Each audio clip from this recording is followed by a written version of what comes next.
നമ്മൾ സ്വന്തം ജീവിതത്തെ നോക്കിക്കാണുമ്പോഴും മനസ്സിൻ്റെ സ്ഥിതിയെ ചെക്ക് ചെയ്യുകയാണെങ്കിലും ബന്ധുമിത്രാദികളെ കാണുമ്പോഴും ചുറ്റുമുള്ള ലോകത്തെ വിവരങ്ങൾ കേൾക്കുമ്പോഴും എല്ലായിടത്തും ഇന്ന് ദുഃഖം, അശാന്തി, വേദന, വിഷമങ്ങൾ, വെറുപ്പ് എന്നിവ മാത്രമാണ് കാണാൻ കഴിയുന്നത്.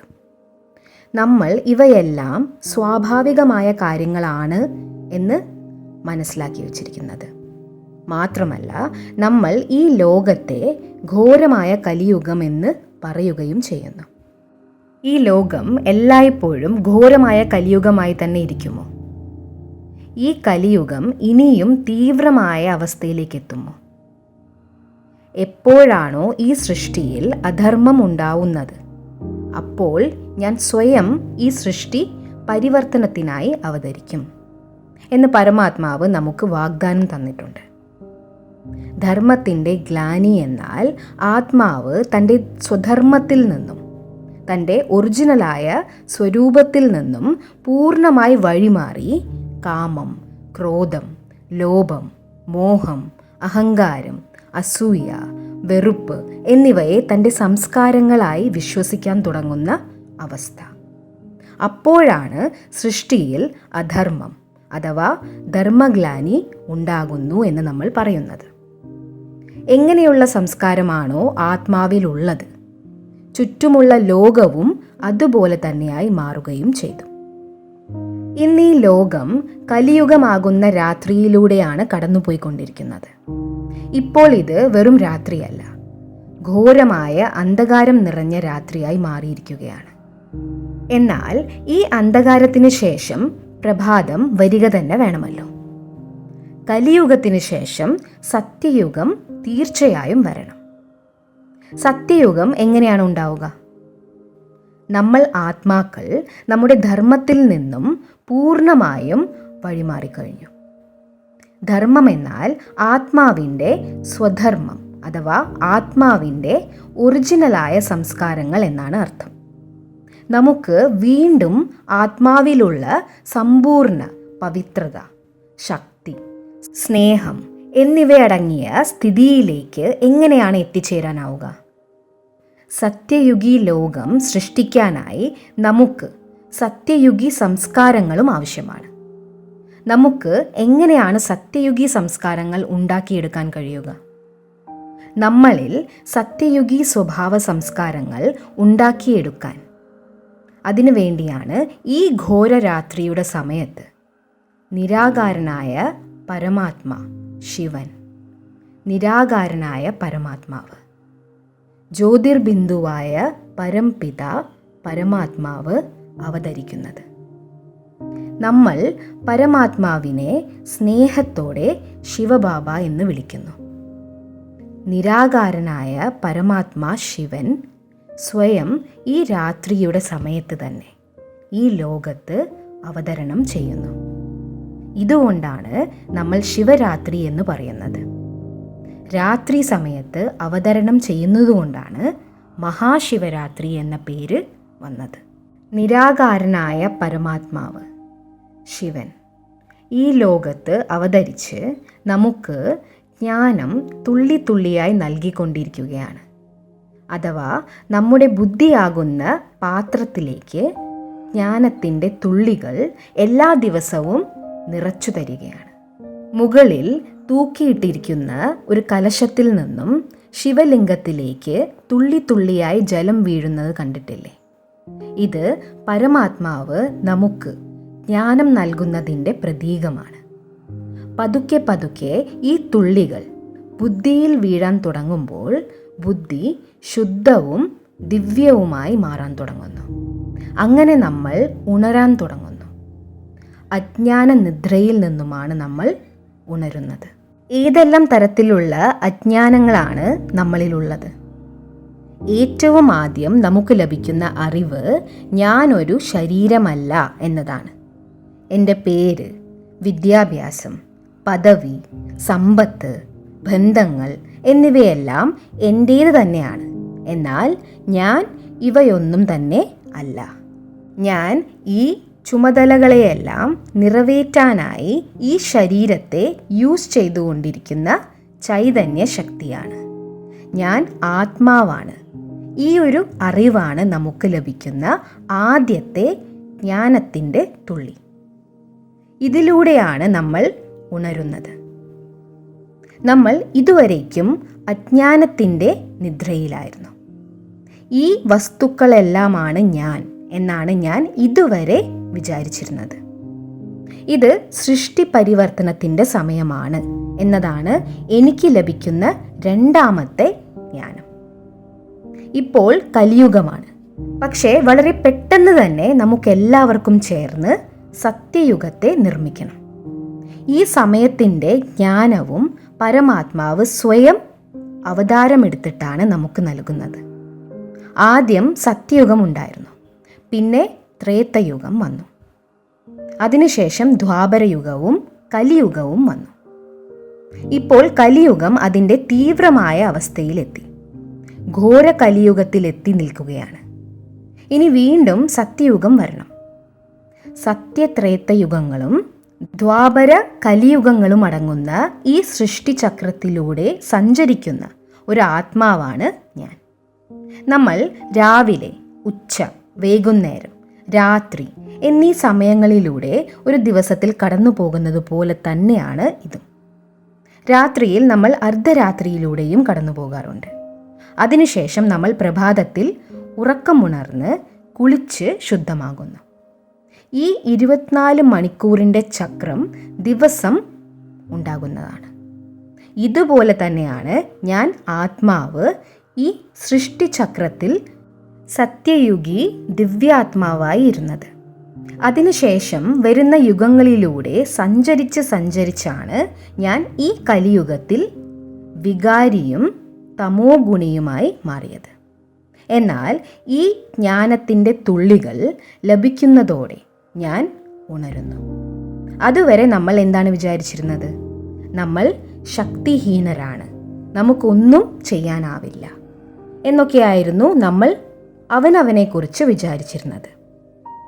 പരമാത്മാവ് വന്ന് നമ്മളെ ഈ അജ്ഞാന നിദ്രയിൽ നിന്നും ഉണർത്തുന്നു. ഞാനൊരു ശുദ്ധ പവിത്ര ആത്മാവാണ്. എൻ്റെ സ്വതസിദ്ധമായ സംസ്കാരം ശാന്തി, ശക്തി, സ്നേഹം, സുഖം, ജ്ഞാനം, ആനന്ദം എന്നിവയാണ്. ഇവയെല്ലാമാണ് എൻ്റെ ഒറിജിനലായ ഗുണങ്ങൾ. അജ്ഞാനം കാരണം നമ്മൾ ഈ മുഴുവൻ ഗുണങ്ങളെയും പുറമേ തിരയുകയായിരുന്നു. കൂടാതെ മറ്റുള്ളവരോട് യാചിക്കുകയും ചെയ്തിരുന്നു. ശാന്തി തരൂ, സുഖം തരൂ എന്ന് നമ്മൾ യാചിച്ചിരുന്നു. എന്നാൽ അജ്ഞാന നിദ്രയിൽ നിന്നും ഉണരുന്നതിലൂടെ ഞാൻ തന്നെയാണ് പവിത്രമായ ആത്മാവ്, ഞാൻ തന്നെയാണ് ശാന്തസ്വരൂപം എന്ന് തിരിച്ചറിയുന്നു. ജ്ഞാനത്തിൻ്റെ തുള്ളികൾ പലതവണയായി ബുദ്ധിയിൽ നിറയുമ്പോൾ അപ്പോൾ മാത്രമേ ഈ തിരിച്ചറിവ് ഉണ്ടാവുന്നുള്ളൂ. ഇതിൻ്റെ പ്രതീകമായാണ് ശിവരാത്രി ദിവസം ജാഗരണം അഥവാ ഉറക്കമൊഴിക്കൽ എന്ന ഒരു അനുഷ്ഠാനം നിലവിൽ വന്നത്. സത്യയുഗി ആത്മാവാകുന്നതിനും സത്യയുഗം ഉണ്ടാക്കുന്നതിനും സത്യയുഗി സ്വഭാവ സംസ്കാരങ്ങൾ ഉണ്ടാക്കാനുമായി നമ്മൾ ഈ ജീവിതത്തിൽ പവിത്രത ധാരണ ചെയ്യണമെന്ന് പരമാത്മാവാണ് വന്ന് പറഞ്ഞു തന്നത്. അതുകൊണ്ടാണ് നമ്മൾ ഏറ്റവും ആദ്യം പവിത്രതയുടെ പ്രതിജ്ഞ എടുക്കുന്നത്. ഇതിൻ്റെ പ്രതീകമായാണ് നമ്മൾ ശിവരാത്രി ദിവസം ജലം കൊണ്ടും പാൽ കൊണ്ടും ശിവലിംഗത്തിൽ അഭിഷേകങ്ങൾ നടത്തുന്നത്. ജലം കൊണ്ട് അഭിഷേകം ചെയ്യുക എന്നാൽ പ്രതിജ്ഞ ചെയ്യുക എന്നാണ് അർത്ഥം. നമ്മൾ ശരീരം, മനസ്സ്, ധനം, വാക്ക്, കർമ്മങ്ങൾ, സംബന്ധ സമ്പർക്കങ്ങൾ എന്നിവയിലെല്ലാം പവിത്രത പാലിക്കും എന്ന പ്രതിജ്ഞയാണ് സ്വീകരിക്കുന്നത്. ഇവയെല്ലാത്തിലും ശുദ്ധത അഥവാ പ്യൂരിറ്റി കൊണ്ടുവരുമെന്ന് ഉറപ്പിക്കുക. നമ്മൾ പവിത്രതയുടെ പ്രതിജ്ഞ സ്വീകരിക്കാൻ തുടങ്ങുമ്പോൾ മനസ്സും ബുദ്ധിയും ശുദ്ധമാവാൻ തുടങ്ങും. അങ്ങനെയുള്ള അവസ്ഥയിൽ പരമാത്മാവിനെ ഓർമ്മിക്കുന്നത് വളരെ എളുപ്പമായി മാറുന്നു. മുൻപൊക്കെ ഭഗവാന്റെ ഓർമ്മയിൽ ഇരുന്നാൽ ഉടൻ മനസ്സ് അവിടെയും ഇവിടെയുമൊക്കെ അലയുമായിരുന്നു. എന്നാൽ ജ്ഞാനത്തിൻ്റെ തുള്ളികൾ വീഴുന്നതോടെ നമ്മളിൽ ഉണർവുണ്ടാകുന്നു. പവിത്രതയുടെ പ്രതിജ്ഞ ചെയ്യുന്നതിലൂടെ മനസ്സും ബുദ്ധിയും ശാന്തമാവാൻ തുടങ്ങുന്നു. അങ്ങനെ ഭഗവാന്റെ കൂടെ ഭഗവാന്റെ ഓർമ്മയിൽ ഇരിക്കുന്നത് വളരെ സഹജവും സരളവുമായി മാറുന്നു. ഇതുകൊണ്ടാണ് നമ്മൾ ശിവരാത്രി ദിവസം ഉപവാസം എടുക്കുന്നത്. എല്ലാ കർമ്മങ്ങളും ചെയ്തുകൊണ്ടും മനസ്സുകൊണ്ട് ഭഗവാന്റെ കൂടെ വസിക്കുന്നതിനെയാണ് ഉപവാസം എന്ന് പറയുന്നത്. ഇവിടെ ഇരുന്ന് എല്ലാ കർമ്മങ്ങളും ചെയ്യുന്നു, എല്ലാം വളരെ ആക്യുറേറ്റായി ചെയ്യുന്നു. എന്നാൽ മനസ്സുകൊണ്ട് പരമാത്മാവിൻ്റെ സമീപത്തിരിക്കുക. ആരുടെ കൂട്ടുകെട്ടിലാണോ ഇരിക്കുന്നത്, നമ്മളും അവരെ പോലെയായി മാറുമെന്ന് ഉറപ്പാണ്. അതുകൊണ്ടാണ് പരമാത്മാവിൻ്റെ കൂട്ടുകെട്ടിൽ ഇരിക്കുന്നത്. പരമാത്മാവിൻ്റെ കൂട്ടുകെട്ടിൽ ഇരിക്കാനാവുന്നത് എങ്ങനെയാണ്? നമ്മൾ പവിത്രതയുടെ പ്രതിജ്ഞ എടുക്കുന്നതുകൊണ്ടാണ് നമുക്ക് ഭഗവാന്റെ ഓർമ്മ നിലനിൽക്കുന്നത്. മനസ്സിൽ അല്പമെങ്കിലും ഇംപ്യൂരിറ്റി ഉണ്ടെങ്കിൽ, നമ്മുടെ ഭക്ഷണം അശുദ്ധമാണെങ്കിൽ, നമ്മുടെ മനസ്സിൽ മോശമായ കാര്യങ്ങൾ ഉണ്ടെങ്കിൽ, സത്യമായ രീതിയിലല്ല നമ്മൾ ധനം സമ്പാദിച്ചതെങ്കിൽ പവിത്രത ഉണ്ടാവുകയില്ല. അപ്പോൾ പിന്നെ നമ്മൾ ഭഗവാനെ ഓർക്കാനായി എത്ര പരിശ്രമിച്ചാലും മനസ്സ് അലഞ്ഞുകൊണ്ടിരിക്കുക തന്നെ ചെയ്യും. എന്നാൽ പവിത്രതയുടെ പ്രതിജ്ഞ ചെയ്തതിനു ശേഷം ഉപവാസം എടുക്കുന്നത് വളരെ എളുപ്പമാവും, സ്വാഭാവികവുമാവും. ഭഗവാനെ ഓർമ്മിക്കേണ്ടി വരില്ല. മറിച്ച് ഭഗവാന്റെ ഓർമ്മ നാച്ചുറലായി നിലനിൽക്കും. ഭഗവാന്റെ ഓർമ്മയിലും കൂട്ടുകെട്ടിലും ഇരുന്ന് കർമ്മം ചെയ്യുമ്പോൾ നമ്മൾ കർമ്മയോഗികളായി മാറുന്നു. അതുകൊണ്ടാണ് ആരുടെ കൂട്ടുകെട്ടിൽ ഇരിക്കുന്നുവോ അവരെ പോലെയായി മാറുമെന്ന് പറയുന്നത്. നമ്മുടെ സ്വഭാവങ്ങളിൽ പരിവർത്തനമുണ്ടാവുന്നു. അതാണ് ഇതിൻ്റെ അർത്ഥം. ഉപവാസത്തെ വ്രതമെന്നും പറയാറുണ്ട്. സ്വഭാവ പരിവർത്തനത്തിൽ ഏറ്റവും ആദ്യമായി ഞാൻ ആത്മാവാണ് എന്ന പരിവർത്തനം ഉണ്ടാകുന്നു. അപ്പോൾ നമ്മുടെ വാക്കുകളും പ്രവൃത്തിയും ചേഞ്ച് ആവാൻ തുടങ്ങും. അങ്ങനെയാണ് സമ്പൂർണ്ണ പരിവർത്തനത്തിലേക്ക് എത്തുന്നത്. മുൻപ് ശീലങ്ങൾ എന്ന് പറഞ്ഞിരുന്നവയെല്ലാം നമ്മുടെ തന്നെ ദുർബലതകളാണ്. ഇതാണ് എൻ്റെ നേച്ചർ എന്ന് വിചാരിച്ചിരുന്ന ആ ദുർബലതകൾ താനെ ഇല്ലാതാവുന്നതായി കാണാം. ശീലങ്ങളും സംസ്കാരങ്ങളും നമ്മൾ അറിയാതെ മാറിക്കഴിഞ്ഞിട്ടുണ്ടാവും. മുൻപ് ഇതേ ശീലങ്ങളെ ഇതെൻ്റെ സ്വഭാവമാണ്, ഇത് മാറില്ല എന്നാണ് നമ്മൾ പറഞ്ഞിരുന്നത്. എന്നാൽ വളരെ ഈസിയായി അവ ചേഞ്ച് ആവാൻ തുടങ്ങുന്നു. ശിവരാത്രി ദിവസം ശിവപൂജയ്ക്കായി നമ്മൾ കൂവളവും എരിക്കൻ പൂവുമാണ് അർപ്പിക്കാറുള്ളത്. ഏറ്റവും സുന്ദരമായ സുഗന്ധ പുഷ്പങ്ങളാണ് സാധാരണയായി പൂജയ്ക്ക് എടുക്കാറുള്ളത്. എന്നാൽ നമ്മൾ ഇത്തരം വിഷം നിറഞ്ഞ പൂക്കൾ കൊണ്ട് ശിവഭഗവാനെ പൂജിക്കുന്നു. അതെന്തുകൊണ്ടാണെന്ന് ചിന്തിച്ചിട്ടുണ്ടോ? പരമാത്മാവായ ശിവൻ ഈ ലോകത്ത് അവതരിക്കുമ്പോൾ നമ്മൾ നമ്മുടെ ഉള്ളിലെ വിഷം, നമ്മുടെ ഉള്ളിലെ വികാരങ്ങൾ, ദുർബലതകൾ അങ്ങനെയെല്ലാം ഭഗവാന് അർപ്പിക്കുന്നു. ഇവയെല്ലാം അർപ്പണം ചെയ്യണം. നമ്മുടെ ഉള്ളിലുള്ള കലിയുഗി സംസ്കാരങ്ങൾ അർപ്പണം ചെയ്യാതിരുന്നാൽ പിന്നെ സത്യയുഗി സംസ്കാരങ്ങളെ എങ്ങനെയാണ് നമുക്ക് സ്വീകരിക്കാനാവുക? സത്യയുഗി സംസ്കാരങ്ങൾ ഉണ്ടാകാതെ സത്യയുഗം എങ്ങനെ വരും? അതുകൊണ്ട് നമ്മുടെ ഉള്ളിലുള്ള വിഷപുഷ്പങ്ങളെ നമ്മൾ ഭഗവാന് നൽകണം. ഈ വിഷപുഷ്പങ്ങളൊക്കെ നമ്മുടേതാണ് എന്നാണ് നമ്മൾ വിചാരിച്ചിരുന്നത്. ഉള്ളിലുള്ള വിഷം പോകുമ്പോൾ ഉപവാസം അഥവാ പരമാത്മാവിൻ്റെ ഓർമ്മ നിലനിൽക്കും. ജ്ഞാനത്തിൻ്റെ തുള്ളികൾ ബുദ്ധിയിൽ ഓരോ നിമിഷവും നിറഞ്ഞുകൊണ്ടേയിരിക്കും. അങ്ങനെ സ്വഭാവ പരിവർത്തനം സാധ്യമാകും. ഇങ്ങനെ ഒരു വ്രതം എടുക്കുമ്പോൾ പിന്നെ നമ്മുടെ ജീവിതം എങ്ങനെയായി മാറുമെന്നറിയാമോ? പിന്നെ നമ്മുടെ ജീവിതം അതീന്ദ്രിയ സുഖം അനുഭവിച്ചുകൊണ്ടുള്ളതായി മാറും. ഇന്ദ്രിയ സുഖങ്ങളെ തേടുന്ന ജീവിതമല്ല. എനിക്കാരിൽ നിന്നാണ് സ്നേഹം ലഭിക്കുക, എനിക്ക് എവിടെ നിന്നാണ് സന്തോഷം കിട്ടുക, എന്നാലോചിച്ച് ഇന്ദ്രിയ സുഖങ്ങൾക്ക് പിന്നാലെ പിന്നെ നമ്മൾ പോവില്ല. അതീന്ദ്രിയ സുഖം നിറഞ്ഞ ജീവിതം, അതീന്ദ്രിയ ലഹരിയിലിരിക്കുന്ന ആത്മാവ്, സ്പിരിച്വൽ ഇൻടോക്സിക്കേഷൻ, ആത്മീയ ലഹരി. ഉത്തരേന്ത്യയിൽ ശിവരാത്രി ദിവസം ചില സഹോദരി സഹോദരന്മാർ ഭാങ് എന്ന ഒരു ലഹരി പാനീയം കുടിക്കാറുണ്ട്. വ്രതം, ഉറക്കമൊഴിക്കൽ, തപസ്യ ഇതെല്ലാം ചെയ്യുന്ന ദിവസം ലഹരി കുടിക്കുന്നത് എന്തുകൊണ്ടാണ്? ഭാങ് ആത്മാവ് അനുഭവിക്കുന്ന ലഹരിയുടെ പ്രതീകമാണ്. ഈശ്വരീയ ലഹരിയുടെ പ്രതീകമാണ് ഭാങ്. ഈശ്വരനിൽ നിന്നുള്ള ജ്ഞാനത്തിൻ്റെയും ഈശ്വരൻ്റെ ശക്തിയുടെയും ലഹരി, ഭഗവാന്റെ പരിരക്ഷ ലഭിക്കുന്നതിൻ്റെ ലഹരി, ഒപ്പം അതീന്ദ്രിയ സുഖത്തിൻ്റെയും ലഹരി. ഈ ലഹരികളെല്ലാം ജീവിതത്തിൽ സ്ഥിരമായി നിലനിൽക്കുന്നവയുമാണ്. ഇതൊരു ദിവസത്തേക്ക് മാത്രമുള്ള ലഹരിയല്ല, ഇത് സ്ഥായിയായി നിൽക്കുക തന്നെ ചെയ്യും.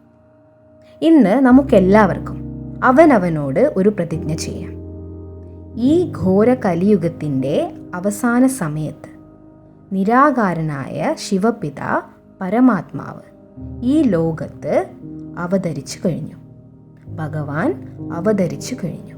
എന്നാൽ അത് കോടികളിൽ ചിലരും ആ ചിലരിലും ചിലർ മാത്രമേ മനസ്സിലാക്കാറുള്ളൂ. ആ കുറച്ചുപേർ നമ്മളാണ്, അല്ലേ? കോടികളിൽ ചിലർ, ആ ചിലരിലും ചിലർ മാത്രമേ ഭഗവാനെ തിരിച്ചറിയാറുള്ളൂ. ഭഗവാനെ തിരിച്ചറിയാനുള്ള മാർഗം എന്താണ്? ഭഗവാൻ അല്പമല്പമായി നമുക്ക് തരുന്ന ജ്ഞാനത്തിൻ്റെ തുള്ളികളെ മനസ്സിലാക്കാൻ തുടങ്ങുക. അതാണ് ആദ്യത്തെ ചുവട്. ജ്ഞാനത്തെ അബ്സോർബ് ചെയ്യാൻ തുടങ്ങുമ്പോൾ ബുദ്ധി ശുദ്ധമാവാൻ തുടങ്ങും, പവിത്രത നാച്ചുറൽ ആവാൻ തുടങ്ങും, ജാഗരണം ഉണ്ടാവാൻ തുടങ്ങും. ഇത് ഒരു ദിവസത്തെ മാത്രം ജാഗരണം അഥവാ ഉറക്കമൊഴിക്കലല്ല. ജീവിതത്തിലുള്ള പഴയ സംസ്കാരങ്ങളിൽ നിന്നും പഴയ ചിന്താഗതികളിൽ നിന്നുമുള്ള മോചനമാണിത്. അജ്ഞാന നിദ്ര വിട്ട് എഴുന്നേൽക്കലാണ്. നിങ്ങൾ എവിടെയാണോ താമസിക്കുന്നത് അതിനടുത്ത് പരമാത്മാവിൻ്റെ സേവാ കേന്ദ്രം ഉണ്ടാവും. പരമാത്മാവാണ് നിങ്ങൾക്ക് അവിടെ എത്താനുള്ള ഇൻവിറ്റേഷൻ നൽകുന്നത്. ബ്രഹ്മകുമാരീസ് മെഡിറ്റേഷൻ സെൻറ്റർ അഥവാ രാജയോഗ മെഡിറ്റേഷൻ സെൻറ്റർ എന്നാണ് സേവാ കേന്ദ്രങ്ങളുടെ പേര്. നിരാകാരനായ ശിവഭഗവാൻ ബ്രഹ്മാവിൻ്റെ മുഖകമലത്തിലൂടെയാണ് നമുക്ക് ജ്ഞാനത്തിൻ്റെ ഓരോ തുള്ളികളും നൽകുന്നത്. ശിവരാത്രി ദിവസം വളരെ സ്പെഷ്യലാണ്. അതിനാൽ ഇന്ന് യഥാർത്ഥ രീതിയിൽ നിരാകാരനായ ഭഗവാനെ തിരിച്ചറിയുക. ജ്ഞാനത്തിൻ്റെ തുള്ളികൾ എടുക്കുക, വ്രതമനുഷ്ഠിക്കുക, പിന്നെ ഉപവാസം നാച്ചുറലായി തന്നെ ചെയ്യാനാവും. നമ്മുടെ ഉള്ളിലുള്ള എല്ലാ വിഷം നിറഞ്ഞ പൂക്കളെയും അർപ്പിക്കുന്നതിനായി സെൻറ്ററിലേക്ക് വരൂ. എങ്ങനെയാണ് ഈ ഘോര കലിയുഗത്തിൻ്റെ അന്തിമ സമയത്ത് പരമാത്മാവ് വന്ന് നമുക്ക് ജ്ഞാനം തരുന്നത് എന്നറിയാൻ വേണ്ടിയാണ് നിങ്ങളെ സെൻറ്ററിലേക്ക് ക്ഷണിക്കുന്നത്. അതിലൂടെ നിങ്ങൾ പരമാത്മാവിനെ തിരിച്ചറിയുകയും മനസ്സിലാക്കുകയും ചെയ്യും. അതിലൂടെ തന്നെ അതീന്ദ്രിയ സുഖത്തിൻ്റെ ലഹരി നിങ്ങളുടെ ജീവിതത്തിൻ്റെ ഭാഗമായും ജീവിതശൈലിയായും മാറും. സംസ്കാര പരിവർത്തനം ഉണ്ടാകും. മാത്രമല്ല, നിങ്ങളെല്ലാവരും ചേർന്ന് ഈ ഘോര കലിയുഗത്തെ സമാപ്തമാക്കുകയും ചെയ്യും. ഈ ലോകത്തിൽ ദേവലോകം അഥവാ സത്യയുഗീ ലോകം നിർമ്മിക്കേണ്ടത് നമ്മളെല്ലാവരും ചേർന്നാണ്.